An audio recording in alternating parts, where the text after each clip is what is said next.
ಈ ವಿಡಿಯೋದಲ್ಲಿ ನಾವು ನೋಡಲಿಕ್ಕಿರೋದು ಹೇಗೆ ಒಂದು ಕಾಂಪೋಸಿಷನ್ ಕ್ರಿಯೇಟ್ ಮಾಡೋದು ಅಂತ. ಅದಕ್ಕಿಂತ ಮೊದಲು ಕಾಂಪೋಸಿಷನ್ ಅಂದರೆ ಏನು ಅಂತ ನಮಗೆ ಗೊತ್ತಿರಬೇಕು. ಕಾಂಪೋಸಿಷನ್ ಅಂದರೆ ಏನಿಲ್ಲ, ನಮಗೆ ಒಂದು ಪ್ರಾಜೆಕ್ಟ್ನ ಒಳಗೆ ಒಂದಕ್ಕಿಂತ ಜಾಸ್ತಿ ವಿಡಿಯೋಸ್ ಕ್ರಿಯೇಟ್ ಮಾಡಬೇಕು. ಏನಂದರೆ ಒಂದು ಯೂಟ್ಯೂಬ್ ವಿಡಿಯೋಗೆ ಬೇಕಾಗಿ ನಮಗೆ ಒಂದು ಇಂಟ್ರೋ ಕ್ರಿಯೇಟ್ ಮಾಡಬೇಕು, ಅದೇ ಥರ ನಮಗೆ ಔಟ್ರೋ ಒಂದು ಕ್ರಿಯೇಟ್ ಮಾಡಬೇಕು. ಅದಕ್ಕೆ ಬೇಕಾಗಿ ನಾವು ಎರಡು ಪ್ರಾಜೆಕ್ಟ್ ನಾವು ಕ್ರಿಯೇಟ್ ಮಾಡಬೇಕಾಗುತ್ತೆ. ಅದಕ್ಕಿಂತ ಒಂದು ಪ್ರಾಜೆಕ್ಟ್ನೊಳಗೆ ನಮಗೆ ಎರಡು ಕಾಂಪೋಸಿಷನ್ ಆಗಿ ನಮಗೆ ಕ್ರಿಯೇಟ್ ಮಾಡಬಹುದು. ಅದೇ ಥರ ನಮಗೆ ಅದು ಎರಡಾಗಿ ನಮಗೆ ಎಕ್ಸ್ಪೋರ್ಟ್ ಕೂಡ ಮಾಡ್ಬೋದು. ಸೊ ಅದಾಗಿರುತ್ತೆ ನಮ್ಮ ಈ ಒಂದು ಕಾಂಪೋಸಿಷನ್ ಅಂದರೆ. ಅದೇ ಥರ ಒಂದು ಪ್ರಾಜೆಕ್ಟ್ನೊಳಗೆ ಒಂದಕ್ಕಿಂತ ಜಾಸ್ತಿಯಾಗಿ ನಾವು ವರ್ಕ್ ಮಾಡಲಿಕ್ಕೆ ಯೂಸ್ ಮಾಡೋದಾಗಿದೆ ನಮ್ಮ ಈ ಒಂದು ಕಾಂಪೋಸಿಷನ್. ಓಕೆ, ನಾವು ಫಸ್ಟಾಗಿ ಒಂದು ಕಾಂಪೋಸಿಷನ್ ಹೇಗೆ ನಾವು ಕ್ರಿಯೇಟ್ ಮಾಡ್ಬೋದು ಎಂದು ನಾವು ಫಸ್ಟ್ ನೋಡೋಣ. ಅದಕ್ಕೆ ಬೇಕಾಗಿ ನಾವು ಇಲ್ಲಿ ನ್ಯೂ ಕಾಂಪೋಸಿಷನ್ ಅನ್ನೋ ಒಂದು ಆಪ್ಷನ್ ಇದೆ. ಅದಲ್ಲ ಅಂದರೆ ಪ್ರಾಜೆಕ್ಟ್ ಪ್ಯಾನಲ್ನಲ್ಲಿ ಇಲ್ಲೊಂದು ನಮಗೆ ಐಕಾನ್ ಇದೆ, ಕ್ರಿಯೇಟ್ ಎ ನ್ಯೂ ಕಾಂಪೋಸಿಷನ್. ನಮಗೆ ಇಲ್ಲಿ ಒಂದು ಕಾಂಪೋಸಿಷನ್ ಇದು ಕ್ಲಿಕ್ ಮಾಡಿ ನಮಗೆ ಕಾಂಪೋಸಿಷನ್ ಕ್ರಿಯೇಟ್ ಮಾಡ್ಬೋದು. ಇದು ಅಲ್ಲ ಅಂದರೆ ನಮಗೆ ಮೇಲೆ ಕಾಂಪೋಸಿಷನ್ ಅನ್ನೋ ಒಂದು ಆಪ್ಷನ್ ಇದೆ, ಇದು ಕ್ಲಿಕ್ ಮಾಡಿ ನಮಗೆ ನ್ಯೂ ಕಾಂಪೋಸಿಷನ್ ಕ್ಲಿಕ್ ಮಾಡ್ಬೋದು. ಅದರ್ವೈಸ್ ಕಂಟ್ರೋಲ್ ಎನ್, ಅದರ ಶಾರ್ಟ್ಕಟ್ ಅಂದರೆ ಕಂಟ್ರೋಲ್ ಎನ್ ಆಗಿರುತ್ತೆ. ನಿಮಗೆ ಇದರಲ್ಲಿ ಯಾವುದು ಬೇಕಾದರೂ ನಿಮಗೆ ಯೂಸ್ ಮಾಡ್ಬೋದು. ಈಗ ನಾವೊಂದು ಕಾಂಪೋಸಿಷನ್ ಕ್ರಿಯೇಟ್ ಮಾಡುವ. ಅದಕ್ಕೆ ಬೇಕಾಗಿ ನಾನು ಇಲ್ಲಿ ನ್ಯೂ ಕಾಂಪೋಸಿಷನ್ ಕ್ರಿಯೇಟ್ ಮಾಡ್ತೇನೆ. ಈಗ ನಮಗೆ ಕಾಂಪೋಸಿಷನ್ ಕ್ರಿಯೇಟ್ ಮಾಡಲಿಕ್ಕೋಸ್ಕರ ನಮಗೆ ಅದರ ಸೆಟ್ಟಿಂಗ್ಸಲ್ಲಿ ಇಲ್ಲಿ ಚೇಂಜ್ ಮಾಡಬೇಕಾಗುತ್ತೆ. ಕಾಂಪೋಸಿಷನ್ ನೇಮ್ ನಾನಿಲ್ಲಿ ಪ್ರಾಜೆಕ್ಟ್ 1 ಅಂತ ಕೊಡ್ತೇನೆ, ಪ್ರಾಜೆಕ್ಟ್ 1. ಅದೇ ಥರ ಇಲ್ಲಿ ನೋಡಿದರೆ ನಮಗೆ ವಿಡ್ತ್ ಆ್ಯಂಡ್ ಹೈಟ್, ನಾನು ಇದರಲ್ಲಿ ಡಿಫಾಲ್ಟ್ ಆಗಿ ಸ್ವಲ್ಪ ಪ್ರೀಸೆಟ್ ಕೊಟ್ಟಿರ್ತಾರೆ, ಅದರಲ್ಲಿ ನಮಗೆ ಯಾವುದು ಬೇಕಾದ್ರೆ ನಮಗೆ ಯೂಸ್ ಮಾಡ್ಬೋದು. ಈಗ ನಾನು ಕಸ್ಟಮ್ ಆಗಿ ಈ ಒಂದು ಪ್ರೀಸೆಟ್ ಆಗಿರುತ್ತೆ ನಾನು ಈಗ ಯೂಸ್ ಮಾಡೋದು. Pixel aspect ratio square pixel, ಇದು ನಾವು ಚೇಂಜ್ ಮಾಡಲಿಕ್ಕೆ ಹೋಗಲಿಕ್ಕಿಲ್ಲ, ಇದು ಇದೇ ಥರ ಇರಲಿ. ಅದೇ ಥರ ಫ್ರೇಮ್ ರೇಟ್ ನಿಮಗೆ ಎಷ್ಟು ಬೇಕು ಅಷ್ಟು ನಿಮಗೆ ಕೊಡ್ಬೋದು. ಈಗ ನಾನಿಲ್ಲಿ 29.97 ಕೊಡ್ತೇನೆ. ಅದೇ ಥರ ರೆಸಲ್ಯೂಷನ್ ಇಲ್ಲಿ ನಾನು ಫುಲ್ ಮಾಡಿ ಕೊಡ್ತೇನೆ. ಮತ್ತೆ ಇರೋದು ಬ್ಯಾಕ್ಗ್ರೌಂಡ್ ಕಲರ್ ಅಂದರೆ ನಮಗೆ ಬೇಕಾಗಿರೋ ಕಲರ್ ನಮಗೆ ಚೂಸ್ ಮಾಡ್ಬೋದು. ಇದು ಏನಂದರೆ ನಮ್ಮ ವಿಡಿಯೋದ ಬ್ಯಾಕ್ಗ್ರೌಂಡ್ ಕಲರ್ ಏನಲ್ಲ, ನಾವು ವರ್ಕ್ ಮಾಡುವ ಈ ಒಂದು ವರ್ಕ್ ಸ್ಪೇಸಿನ ಬ್ಯಾಕ್ಗ್ರೌಂಡ್ ಕಲರ್ ಆಗಿರುತ್ತೆ. ನಾನು ಇದರಲ್ಲಿ ಈ ಬ್ಲ್ಯಾಕಿಗೆ ಕೊಡ್ತೇನೆ, ಕ್ಯಾನ್ಸಲ್. ನಮಗೆ ಬೇಕಾದಾಗ ಈ ಒಂದು ಬ್ಯಾಕ್ಗ್ರೌಂಡ್ ಕಲರ್ ನಮಗೆ ಚೇಂಜ್ ಮಾಡ್ಬೋದು. ಮತ್ತು ಲಾಸ್ಟ್ ಆಗಿರೋದು ಡ್ಯೂರೇಷನ್ ಅಂದರೆ ವರ್ಕ್ ಮಾಡುವ ಟೈಮ್ ಲೈನ್ ಅಂದರೆ ನಮ್ಮ ವಿಡಿಯೋದ ಲೆಂತ್ ನಮಗೆ ಎಷ್ಟು ಬೇಕು ಎನ್ನುವ ಒಂದು ಆಪ್ಷನ್ ಆಗಿರುತ್ತೆ. ಈ ಒಂದು ಡ್ಯೂರೇಷನ್ ಅಂದರೆ ನಮಗೆ ಬೇಕಾದರೆ ನಮಗೆ ಡ್ಯೂರೇಷನ್ ಚೇಂಜ್ ಮಾಡ್ಕೋಬಹುದು. ನಮ್ಮ ವಿಡಿಯೋದ ಲೆಂತ್ ನೋಡಿ ನಮಗೆ ಡ್ಯೂರೇಷನ್ ನಮಗೆ ಚೇಂಜ್ ಮಾಡ್ಬೋದು. ಇಲ್ಲಿ ನಾನು ಎಷ್ಟೊಂದು 10 ಕೊಡ್ತೇನೆ. ಬೇಕಾದರೆ ನಮಗೆ ಮತ್ತೆ ನನ್ನ ವಿಡಿಯೋ 20 ಸೆಕೆಂಡ್ವರೆಗೆ ಇರೋದು ಅಂದರೆ ನಮಗೆ ಮತ್ತೆ ಬೇಕಾದರೆ ಡ್ಯೂರೇಷನ್ 20 ಮಾಡ್ಕೋಬೋದು. ಬಟ್ ಈಗ ನನಗೆ ಎಷ್ಟೊಂದು 10 ಸಾಕು, ಸೊ ನಾನು ಇಲ್ಲಿ 10 ಕೊಡ್ತೇನೆ. ನಿಮಗೆ ಎಷ್ಟು ಬೇಕೋ ಅಷ್ಟು ನಿಮಗೆ ಇಲ್ಲಿ ಕೊಡ್ಬೋದು. ಓಕೆ, ದೆನ್ ಇಲ್ಲಿ ನಾನು ಓಕೆ ಕೊಡ್ತೇನೆ. ಈಗ ನಾನು ನೋಡಿದರೆ ನಮಗೊಂದು ಹೊಸ ಕಾಂಪೋಸಿಷನ್ ಒಂದು ಕ್ರಿಯೇಟ್ ಆಗಿದೆ. ಇದರಲ್ಲಿ ನಾವು ನೋಡಬೇಕಾಗಿರೋ ವಿಷಯ ಏನಂದರೆ, ನಾವೊಂದು ಕಾಂಪೋಸಿಷನ್ ಕ್ರಿಯೇಟ್ ಮಾಡಿದರೆ ಆ ಒಂದು ಕಾಂಪೋಸಿಷನ್ನ ಫೈಲ್ ಅಂದರೆ ನಮ್ಮ ಈ ಒಂದು ಪ್ರಾಜೆಕ್ಟ್ ಪ್ಯಾನಲ್ನ ಒಳಗೆ ಆಗಿರುತ್ತೆ ಅದು ಬರೋದು. ಓಕೆ, ಈಗ ನಾವು ಇಲ್ಲಿ ನೋಡಿದರೆ ಪ್ರಾಜೆಕ್ಟ್ ಪ್ಯಾನಲ್, ಇದರೊಳಗೆ ನಮಗೆ ಪ್ರಾಜೆಕ್ಟ್ 1 ಅಂದು ನಾನು ಅದನ್ನು ರೀನೇಮ್ ಕೊಟ್ಟಿದ್ದೆ. ಸೊ ಆ ಒಂದು ಪ್ರಾಜೆಕ್ಟ್ ನಮಗೆ ಕಾಂಪೋಸಿಷನ್ ಅನ್ನೋದು ಇಲ್ಲಿ ನಮಗೆ ಒಂದು ಕ್ರಿಯೇಟ್ ಆಗಿದೆ. ಓಕೆ, ನಮಗೆ ಬೇಕಾದರೆ ಒಂದು ಗ್ರೂಪ್ ಕ್ರಿಯೇಟ್ ಮಾಡಿ ನಮಗೆ ಅದರೊಳಗೆ ನಮಗೆ ಈ ಒಂದು ಪ್ರಾಜೆಕ್ಟ್ 1 ಎನ್ನುವ ಈ ಒಂದು ಲೇಯರ್ ನಮಗೆ ಇಡ್ಬೋದು. ಹೇಗೆಂದರೆ ಈ ಒಂದು ಪ್ರಾಜೆಕ್ಟ್ ಪ್ಯಾನಲ್ನೊಳಗೆ ನಮಗೆ ಗ್ರೂಪ್ ಮಾಡೋ ಒಂದು ಆಪ್ಷನ್ ಇದೆ, ಕ್ರಿಯೇಟ್ ಎ ನ್ಯೂ ಫೋಲ್ಡರ್. ನಾನು ಜಸ್ಟ್ ಕ್ಲಿಕ್ ಮಾಡ್ತೇನೆ. ಈಗ ನಮಗೆ ಒಂದು ರೀನೇಮ್ ಮಾಡಲಿಕ್ಕೆ ಒಂದು ಆಪ್ಷನ್ ಇದೆ. ನಾನು ಇಲ್ಲಿ ಕಾಂಪೋಸಿಷನ್ ಒಂದು ರೀನೇಮ್ ಮಾಡಿ ಕೊಡ್ತೇನೆ, ಕಾಂಪೋಸಿಷನ್ ಎಂಟರ್. ಮತ್ತು ಈ ಒಂದು ಲೇಯರನ್ನು, ಈ ಒಂದು ಕಾಂಪೋಸಿಷನನ್ನು ಗ್ರ್ಯಾಬ್ ಮಾಡಿ ಈ ಒಂದು ಫೋಲ್ಡರ್ ಒಳಗೆ ಹಾಕ್ತೇನೆ. ಈಗ ನೋಡಿದರೆ ಈ ಒಂದು ಫೋಲ್ಡರ್ ಒಳಗೆ ಯಾವುದು ಕಾಂಪೋಸಿಷನ್ ಇದೆ. ಈಗ ನಾನು ಎಷ್ಟು ಕಾಂಪೋಸಿಷನ್ ಮಾಡಿದರೂ ನಮಗೆ ಏನು ಮಾಡ್ಬೋದು, ಈ ಒಂದು ಕಾಂಪೋಸಿಷನ್ ಎನ್ನುವ ಫೋಲ್ಡರ್ನೊಳಗೆ ನಮಗೆ ಇಟ್ಟು ಅದನ್ನು ಆರ್ಗನೈಸ್ ಆಗಿ ನಮಗೆ ಇಡ್ಬೋದು. ಅದೇ ಥರ ನಾವು ಆ್ಯಡ್ ಮಾಡುವ ಫೈಲಲ್ಲಿ ನಮಗೆ ಸಪ್ರೇಟಾಗಿ ನಮಗೆ ಆರ್ಗನೈಸ್ ಮಾಡಿ ಇಡ್ಬೋದು. ಫಾರ್ ಎಕ್ಸಾಂಪಲ್ ಏನಂದರೆ, ನಾವು ಈಗ ಒಂದು ವಿಡಿಯೋ ಮತ್ತು ಆಡಿಯೋ ತಗೊಳ್ಳೋದಾದರೆ ನಮಗೆ ಆಡಿಯೋ ಅಂತ ಹೇಳಿ ನಮಗೆ ಒಂದು ಫೋಲ್ಡರ್ ಕ್ರಿಯೇಟ್ ಮಾಡಿ ನಮ್ಮ ಆಡಿಯೋಸ್ ಎಲ್ಲ ನಮಗೆ ಆ ಒಂದು ಫೋಲ್ಡರ್ ಒಳಗೆ ಇಡ್ಬೋದು. ಅದೇ ಥರ ವಿಡಿಯೋ ಆದರೆ ನಮ್ಮ ವೀಡಿಯೋಸ್ ಎಲ್ಲ ನಮಗೆ ಮತ್ತೊಂದು ವಿಡಿಯೋಸ್ ಅಂತ ಹೇಳಿ ಒಂದು ಫೋಲ್ಡರ್ ಕ್ರಿಯೇಟ್ ಮಾಡಿ ಅದರೊಳಗೆ ನಮಗೆ ಇಡ್ಬೋದು.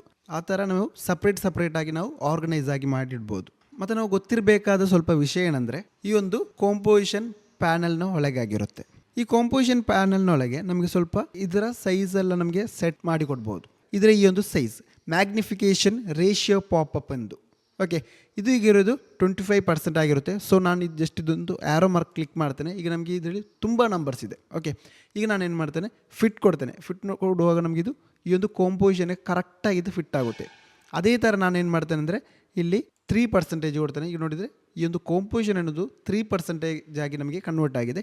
ಅದೇ ಥರ ನಾನು ಇಲ್ಲಿ 400 ಕೊಡ್ತೇನೆ. ಈಗ ನೋಡಿದರೆ ಫುಲ್ ಕಾಂಪೋಸಿಷನ್ ಕಂಪ್ಲೀಟಾಗಿ ದೊಡ್ಡಾಗಿದೆ. ಯಾಕಂದರೆ ಇಲ್ಲಿ ನಾನು 400% ಕೊಟ್ಟಿದೆ. ಜಾಸ್ತಿಯಾಗಿ ಯೂಸ್ ಮಾಡೋದಂದರೆ ಫಿಟ್ ಅಪ್ ಟು 100%. ನಮಗೆ ಈ ಒಂದು ಕಾಂಪೋಸಿಷನ್ಗೆ ಪರ್ಫೆಕ್ಟಾಗಿ ನಮಗಿರುತ್ತೆ. ಸೊ ನನಗೆ ಇದಾಗಿರುತ್ತೆ ನನಗೆ ಕಂಫರ್ಟ್ ಆಗಿರೋದು. ಸೊ ನಾನು ಏನು ಮಾಡ್ತೇನೆ, ಫಿಟ್ ಅಪ್ ಟು 100% ನಾನು ಜಸ್ಟ್ ಒಂದು ಕ್ಲಿಕ್ ಮಾಡಿ ಕೊಡ್ತೇನೆ. ಈಗ ನೋಡಿದರೆ ನಮಗೆ ಈ ಒಂದು ಕಾಂಪೋಸಿಷನಲ್ಲಿ ಪರ್ಫೆಕ್ಟಾಗಿ ನಮಗೆ ಕಾಣಲಿಕ್ಕೆ ಸಾಧ್ಯವಾಗುತ್ತೆ. ಮತ್ತು ನಮಗೆ ಮೇಯ್ನಾಗಿ ಗೊತ್ತಿರಬೇಕಾದ ಒಂದು ವಿಷಯ ಏನಂದರೆ resolution, auto, full, half, third, quarter, custom, ಇಷ್ಟು ಆಪ್ಷನ್ ಇದೆ. ಇದು ಏನಂದರೆ ನಮ್ಮ ವಿಡಿಯೋದ ರೆಸಲ್ಯೂಷನ್ ಅಲ್ಲ, ನಾವು ಆ್ಯಡ್ ಮಾಡೋ ವಿಡಿಯೋದ ರೆಸಲ್ಯೂಷನ್ ಅಲ್ಲ. ಮತ್ತೆ ಏನಂದ್ರೆ ನಾವು ಎಡಿಟ್ ಮಾಡುವಾಗ ನಮಗೆ ಕಾಣೋ ರೆಸಲ್ಯೂಷನ್ ಆಗಿದೆ. ಈಗ ನಾವು ಎಡಿಟ್ ಮಾಡುವಾಗ ನಮ್ಮ ರ್ಯಾಮ್ ಕಮ್ಮಿ ಇದೆ, ಅಲ್ಲಾಂದ್ರೆ ನಮ್ಮ ಮೆಮೊರಿ ಕಾರ್ಡ್ ಕಮ್ಮಿ ಇದೆ, ಆ ಸಿಚುವೇಶನ್ ಎಲ್ಲ ಇದು ಏನಾಗುತ್ತೆ, ಫುಲ್ ರೆಸಲ್ಯೂಷನ್ ಕೊಟ್ಟರೆ ಕಂಪ್ಲೀಟ್ ಆಗಿ ಲ್ಯಾಗ್ ಆಗುತ್ತೆ. ಆಗ ನೀವು ಏನು ಮಾಡ್ಬೋದು, ನಿಮಗೆ ಇಲ್ಲಿ ಹಾಫ್ ಅಥವಾ ಥರ್ಡ್, ಕ್ವಾರ್ಟರ್ ಲೈಟು ನಿಮಗೆ ಪ್ಲೇ ಮಾಡ್ಬೋದು. ಆಗ ನೀವು ಪ್ಲೇ ಮಾಡುವ ಟೈಮಲ್ಲಿ ಅದು ಕ್ಲಿಯರ್ ಆಗಿ ಪ್ಲೇ ಆಗುತ್ತೆ, ಸ್ವಲ್ಪ ಬ್ಲರ್ ಆಗುತ್ತೆ ಎನ್ನುವುದು ಮಾತ್ರ. ಬಟ್ ನೀವು ಸ್ಟೆಕ್ ಆಗಿ ನೀವು ಪ್ಲೇ ಮಾಡೋಕ್ಕಿಂತ ನಿಮಗೆ ಏನು ಮಾಡ್ಬೋದು, ಇದರ ರೆಸಲ್ಯೂಷನ್ ಕಮ್ಮಿ ಮಾಡಿ ಫ್ರೀಯಾಗಿ ನೀವು ಒಂದೇ ಲೈನಲ್ಲಿ ನಿಮಗೆ ಪ್ಲೇ ಮಾಡಿಕೊಂಡು ಹೋಗ್ಬೋದು.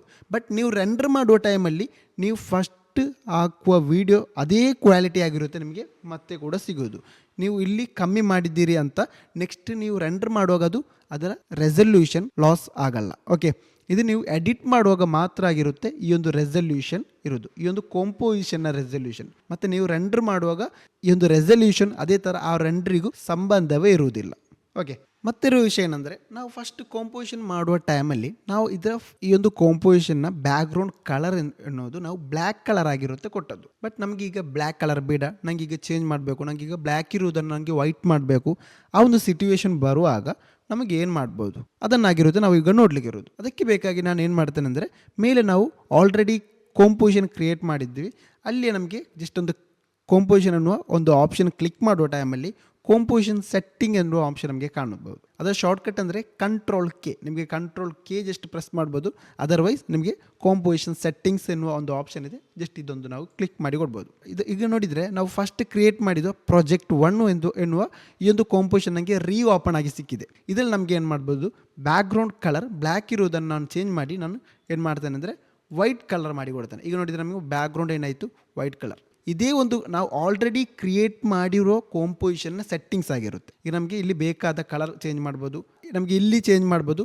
ಅದರ್ವೈಸ್ ನಮಗೆ ಏನು ಮಾಡ್ಬೋದು ಅಂದರೆ, ಇಲ್ಲಿ ನಮಗೆ ಪ್ರಾಜೆಕ್ಟ್ ಎನ್ನುವ ಒಂದು ಆಪ್ಷನ್ ಕಾಣುತ್ತೆ. ಈ ಒಂದು ಟೈಮ್ ಲೈನಲ್ಲಿ ನಮಗೆ ಪ್ರಾಜೆಕ್ಟ್ ಎನ್ನುವ ಒಂದು ಆಪ್ಷನ್ ಇದೆ. ಇಲ್ಲಿ ನಾವು ಮೌಸಲ್ಲಿ ರೈಟ್ ಕ್ಲಿಕ್ ಮಾಡಿದರೆ, ಇದರ ಮೇಲೆ ಮೌಸ್ ಪಾಯಿಂಟ್ ಇಟ್ಟು ರೈಟ್ ಕ್ಲಿಕ್ ಮಾಡಿ ಇದರಲ್ಲಿ ನಮಗೆ ನೋಡಿದರೆ ಕಾಂಪೋಸಿಷನ್ ಸೆಟ್ಟಿಂಗ್ಸ್ ಇದೆ. ಇದು ನಮಗೆ ಬೇಕಾದರೆ ಏನು ಮಾಡ್ಬೋದು, ಚೇಂಜ್ ಮಾಡ್ಕೋಬಹುದು. ಓಕೆ, ಯಾವಾಗ ಬೇಕಿದ್ದರೂ ಈ ಒಂದು ಕಾಂಪೋಸಿಷನ್ ಸೆಟ್ಟಿಂಗ್ ಜಸ್ಟ್ ಹೋಗಿ ನಿಮಗೆ ಇದರ ಸೆಟ್ಟಿಂಗ್ ನಿಮಗೆ ಆಲ್ರೆಡಿ ಕ್ರಿಯೇಟ್ ಮಾಡಿದ ಕಾಂಪೋಸಿಷನ್ ಸೆಟ್ಟಿಂಗ್ ನಿಮಗೆ ಚೇಂಜ್ ಮಾಡ್ಕೋಬೋದು. ಇನ್ನು ನಾವು ಒಂದೆರಡು ವಿಷಯ ಕೂಡಿ ನಮಗೆ ಗೊತ್ತಿರಬೇಕು.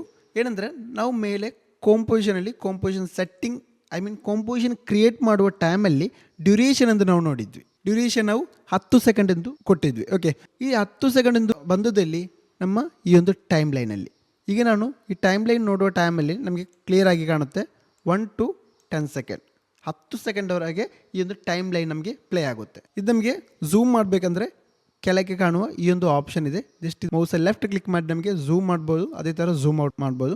ಅದೇ ಥರ ಕಾಂಪೋಸಿಷನ್ ಕ್ರಿಯೇಟ್ ಮಾಡಿದಾಗ ಇದರ ಕಲರ್ ನಾನು ಎಗೈನ್ ಆಗಿ ನಾನು ಚೇಂಜ್ ಮಾಡಿದೆ, ಬ್ಲ್ಯಾಕ್ ಇರೋದು ನಾನು ವೈಟ್ ಮಾಡಿದೆ. ಬಟ್ ನಿಜ ಏನಂದರೆ ಇದರ ಕಲರ್ ವೈಟ್ ಅಲ್ಲ. ಯಾಕೆಂದರೆ ನಮಗೆ ಈ ಒಂದು ಕಾಣೋ ಸ್ಪೇಸ್ ಮಾತ್ರ ಆಗಿರುತ್ತೆ ಈ ಒಂದು ವೈಟ್ ಕಲರ್. ನಾವು ಎಕ್ಸ್ಪೋರ್ಟ್ ಮಾಡೋ ಟೈಮಲ್ಲಿ ನಮಗೆ ಈ ಒಂದು ವೈಟ್ ಸಿಗಲ್ಲ ಬ್ಯಾಕ್ಗ್ರೌಂಡ್ ಆಗಿ. ಇದು ನಾವು ಎಡಿಟ್ ಮಾಡುವಾಗ ಮಾತ್ರ ನಮಗೆ ಒಂದು ಕಾಣಲಿಕ್ಕೆ ಮಾತ್ರ ಆಗಿರುತ್ತೆ ಈ ಒಂದು ವೈಟ್ ಬ್ಯಾಕ್ಗ್ರೌಂಡ್. ಅದೇ ನಾವು ಎಕ್ಸ್ಪೋರ್ಟ್ ಮಾಡುವ ಟೈಮಲ್ಲಿ ಇದು ನಮಗೆ ಟ್ರಾನ್ಸ್ಪರೆನ್ಸಿ ಆಗಿರುತ್ತೆ ನಮಗೆ ಸಿಗೋದು. ಅದು ನಮಗೆ ಟ್ರಾನ್ಸ್ಪರೆನ್ಸಿ ಅಂತ ನೋಡಬೇಕಂದ್ರೆ ನಮಗೆ ಇಲ್ಲಿ ಕೆಳಗೆ ನೋಡಿದರೆ ಟಾಗಲ್ ಟ್ರಾನ್ಸ್ಪರೆನ್ಸಿ ಗ್ರಿಡ್ ಅನ್ನೋ ಒಂದು ಐಕಾನ್ ಇದೆ. ಜಸ್ಟ್ ಇದೊಂದು ಕ್ಲಿಕ್ ಮಾಡಿದರೆ ನಮಗೆ ಗೊತ್ತಾಗುತ್ತೆ ಇದೊಂದು ಟ್ರಾನ್ಸ್ಪರೆನ್ಸಿ ಅಂತ. ನಮಗೆ ಕ್ಲಿಯರ್ ಆಗಿ ನಮಗೆ ಕಾಣ್ಬೋದು. ನಮಗೆ ಬೇಕಾದರೆ ಈ ಒಂದು ಟ್ರಾನ್ಸ್ಪರೆನ್ಸಿ ಎನ್ನುವ ಈ ಒಂದು ಆಪ್ಷನ್ ನಮಗೆ ಎನೇಬಲ್ ಮಾಡಿ ಬೇಕಾದರೆ ನಮಗೆ ವರ್ಕ್ ಮಾಡಬಹುದು. ಬೇಕಾದ್ರೆ ನಿಮಗೆ ನಾನೊಂದು ಎಕ್ಸಾಂಪಲ್ ಆಗಿ ನಾನು ನಿಮಗೆ ತೋರಿಸ್ತೇನೆ. ಈಗ ಇಲ್ಲಿ ಟ್ರಾನ್ಸ್ಪರೆನ್ಸಿ ಎನ್ನುವ ಈ ಒಂದು ಆಪ್ಷನ್ ಜಸ್ಟ್ ನಾನು ಡಿಸೇಬಲ್ ಮಾಡಿ ಕೊಡ್ತೇನೆ. ಈಗ ನಮಗೆ ನೋಡಿದರೆ ವೈಟ್ ಬ್ಯಾಕ್ಗ್ರೌಂಡ್ ನಮಗೆ ಕಾಣ್ಬೋದು ಅಲ್ಲ. ನಾನು ಏನು ಮಾಡ್ತೇನೆ ಅಂದರೆ, ಇಲ್ಲಿ ನಮಗೆ ಒಂದು ರೆಕ್ಟ್ಯಾಂಗಲ್ ಟೂಲ್ ಎನ್ನುವ ಆಪ್ಷನ್ ಇದೆ. ಇದು ನಾನು ಏನು ಮಾಡ್ತೇನೆ, ಜಸ್ಟ್ ಒಂದು ಗ್ರ್ಯಾಬ್ ಮಾಡ್ತೇನೆ. ಗ್ರ್ಯಾಬ್ ಮಾಡುವಾಗ ನಮಗೆ ಏನಾಯಿತು, ಒಂದು ರೆಕ್ಟ್ಯಾಂಗಲ್ ಇಲ್ಲಿ ಕ್ರಿಯೇಟ್ ಆಯಿತು. ಓಕೆ, ಈ ಒಂದು ರೆಕ್ಟ್ಯಾಂಗಲ್ ಕ್ರಿಯೇಟ್ ಆಯಿತು. ಅದೇ ಥರ ನಾನು ಏನು ಮಾಡ್ತೇನೆ ಅಂದರೆ, ಇಲ್ಲಿ ಕೆಳಗಿರುವ ಈ ಒಂದು ಟ್ರಾನ್ಸ್ಪರೆನ್ಸಿ ಟಾಗಲ್ ಟ್ರಾನ್ಸ್ಪರೆನ್ಸಿ ಗ್ರಿಡ್ ಎನ್ನುವ ಈ ಒಂದು ಐಕಾನ್ ಜಸ್ಟ್ ಕ್ಲಿಕ್ ಮಾಡುವಾಗ ನಮಗೆ ಕಾಣ್ಬೋದು ಈ ಒಂದು ವೈಟ್ ಬ್ಯಾಕ್ಗ್ರೌಂಡ್ ನಮಗೆ ಕಂಪ್ಲೀಟಾಗಿ ಡಿಲೀಟ್ ಆಗಿ ಹೋಗಿದೆ ಅಂದರೆ ಅದು ನಾವು ಎಡಿಟ್ ಮಾಡೋ ಟೈಮಲ್ಲಿ ಮಾತ್ರ ಆಗಿರುತ್ತೆ ನಮಗೆ ಕಾಣಲಿಕ್ಕೆ ಸಾಧ್ಯ. ಅದೇ ಥರ ನಾವು ರೆಂಡರ್ ಮಾಡೋ ಟೈಮಲ್ಲಿ, ಎಕ್ಸ್ಪೋರ್ಟ್ ಮಾಡೋ ಟೈಮಲ್ಲಿ ನಮಗೆ ಅದು ಕಾಣಲಿಕ್ಕೆ ಸಾಧ್ಯವಿಲ್ಲ. ಓಕೆ.